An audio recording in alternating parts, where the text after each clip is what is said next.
हमें चल रहा था अपना कि जिस व्यक्ति ने जो कर्म किए हैं वह भोगना ही पड़ेगा।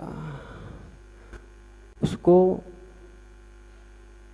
कर्म को कैसे भी किए हों वह भोगना पड़ेगा, लेकिन वह घटाए जा सकते हैं, उस कर्म को दबाया जा सकता है। दबाने का अर्थ चपेटना नहीं, दबाने का अर्थ यह मत लेना कि उनको दबा दिया। दबाने का अर्थ यह लेना है कि बस अपने ध्यान के माध्यम से, सामायिक के माध्यम से उनको निकाल सकते हैं, निर्जल कर सकते हैं। जो अपन सामायिक करते हैं उसके द्वारा प्रभु की जो वर्गणा है उनसे उन अशुभ कर्मों का नाश हो सकता है।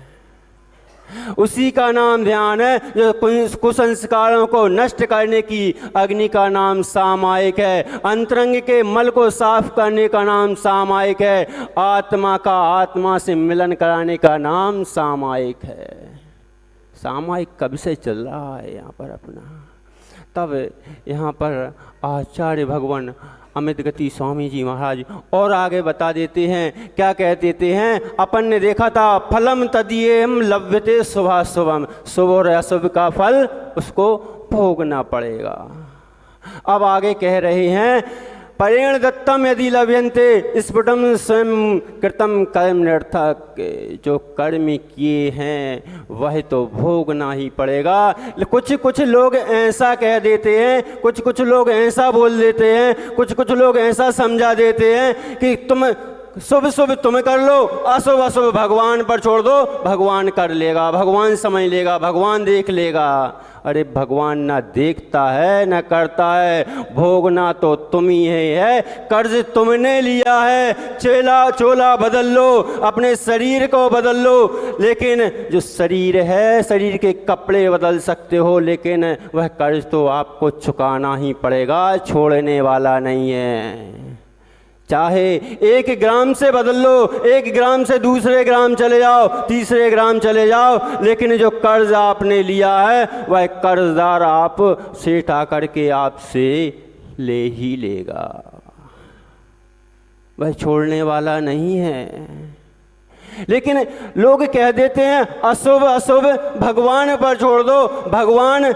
अरे अशुभ कर लोगे तो फिर कर्म प्रधान कर विश्व राखा, जो जस कहीं सो तल फल चाखा, कहाँ चला जाएगा। वहाँ पर भी एक साइड आप बोल रहे हो कि कर्म छोड़ दो, शुभ कर लो, शुभ तुम भोग लो, अशुभ भगवान पर छोड़ दो, तो कर्म प्रधान कहाँ चला जाएगा, कर्म कहाँ चला जाएगा, कर्म कहाँ चला जाएगा। जो तुमने कर्म किए हैं वह स्वयं तुमको ही भोगना है और तुमको ही पाना है, अन्य दूसरे को नहीं पाना। वह भी लेकिन उस भोगने के माध्यम से आपको सिर्फ क्या है, अगर दूसरा भोगेगा तो जो तपस्या कर रहा है, जो अपने संयम में रहता है, तो जो बलवान व्यक्ति है, जो पहलवान व्यक्ति है, वह आकर के अपने कर्म को लूट ले जाएगा और वह पहले प्राप्त कर लेगा। यहाँ पर भी कह दिया यदि दूसरे के कर्म का फल जीव को हो जाए तो फिर जीवगण फिर सफलता निज कर्म की खो जाए। तो कह दिया कि अगर तुम भोग रहे हो और अगर दूसरा भोगने वाला मिल जाता है और दूसरे अगर आपसे बलवान है और वह ले लेता है, तो फिर जो कर रहा है तपस्या, उसका तपस्या करना भी निरर्थक हो जाएगा। इसलिए ये कहना बिल्कुल गलत है। जो तुमने किया है वही तुमको भोगना पड़ेगा।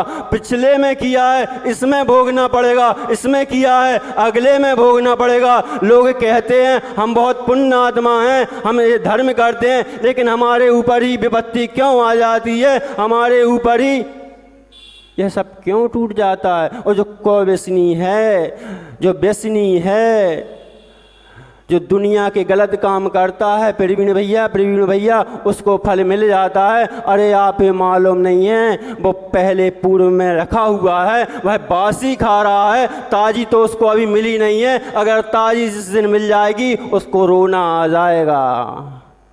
और फिर कहते हैं हम भोग रहे हैं, तुम बासी करके आए थे, तुम पाप करके आए थे, लेकिन इस समय तुम एक कथानक आता है, दो व्यक्ति थे, दो भाई थे, एक को व्यसनी था और एक व्यसनी था और एक धर्मात्मा था। व्यसनी व्यसन करके आ रहा था, उस चांदी के सिक्के मिल गए, वह बड़ा खुश था, और जो पुण्यात्मा था, जो धर्म करता था, उसको सुई चुभ गई। वह कहता है, भगवान से शिकायत करता है, भगवान मैं तो धर्मात्मा हूँ, पुण्य करता हूँ, फिर भी मेरे सुई चुभी। वह कहते हैं तुझे मालूम नहीं है, वह जो रखा हुआ बहुत पुण्य था, उसको राज्य मिलने वाला था, इस देश का शासक बनने वाला था, और वह उसने अपना व्यसन कर करके और अपना पुण्य छीन कर लिया। मात्र चंद चांदी के सिक्कों में ही संतुष्ट होना पड़ा है। और जो तू पूर्व कर्म में पाप करके आया था, लेकिन प्रवीण भैया, लेकिन जो पाप करके आया था, वह पाप इस जन्म में तुझे पुण्य आत्मा है जो धर्म कर रहा है, उसके वजह से तेरे को मात्र सुई चुभी है, कुछ नहीं हुआ, तेरी तो मृत्यु थी इसमें। हम भेद समझते नहीं हैं। हम सबसे पहले क्या करते हैं, मंदिर छोड़ते हैं, भगवान के दर्शन छोड़ते हैं। कोई आपत्ति आ जाती है, कोई विपत्ति आ जाती है सांवला जी, तो सबसे पहले क्या करते हो, भगवान को छोड़ देते हो। प्रदीप जी सबसे पहले भगवान को छोड़ते हो। भगवान तुमने हमारा साथ ऐसा कर दिया। भगवान कभी, मंत्री जी, भगवान कभी किसी के साथ कुछ गलत नहीं करते। अगर भगवान देने वाले बन जाएंगे तो वे रागी हो जाएंगे, और रागी की जैन दर्शन में पूजा नहीं होती, रागी की पूजा नहीं होती।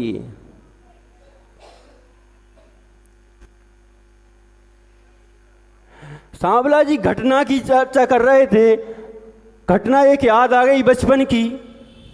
बहुत छोटा था। एक घटना आपको सुनाई थी जो 91 में हमने सुनी थी ध्यान सागर जी से, आपको सुनाई थी। नाम तो सुंदर है, काम सुंदर है, बच्चे बच्चे के मुख से भी आज हमारी निंदा है। आपको याद होगी, शायद सुनाई थी हमने। अब दूसरी सुनाता हूँ, उसके पहले की घटना सुनाता हूँ। जब हम बहुत छोटे थे, देखा क्या, एक परिवार है, आप पूछ रहे थे, एक परिवार था। उस परिवार के बारे में देखा मैंने, 4 भाई,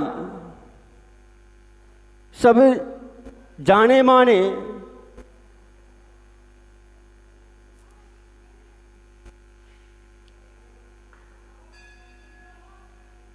जब जाने माने थे, पैसे वाले भी थे, ठीक थे। एक भाई था, वो थोड़ा कमजोर था। समय हो गया, लेकिन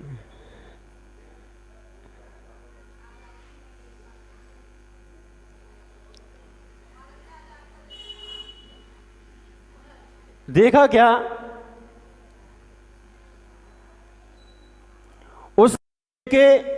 वो 4 भाई थे और उस व्यक्ति के भी 4 पुत्र थे।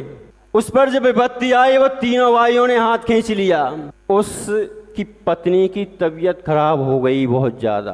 हम छोटे थे, हमने देखा, हमने लोगों से पूछा। लोग, घटनाएं घटती हैं, घटना को ध्यान में नहीं रखते, घटना आती है और चली जाती है। जब वह घटना घटी 23 अक्टूबर सन 1984 की बात है, मतलब हम लगभग 10 वर्ष के थे उस समय। 31 अक्टूबर दिन बुधवार 1984 का इंदिरा गांधी हत्याकांड हुआ था। सुबह 10:15 बजे, और 23 अक्टूबर को धनतेरस थी, 25 अक्टूबर को दीपावली थी, और उसी समय की घटना है। सांवला जी, प्रदीप जी, सुबह नहीं हुई, सुबह के पहले हुई थी, यानी सुबह जिसे कहते हैं पौ फटा जिसे कहती हैं, पौ फटा में सुबह में बहुत अंतर हो जाता है।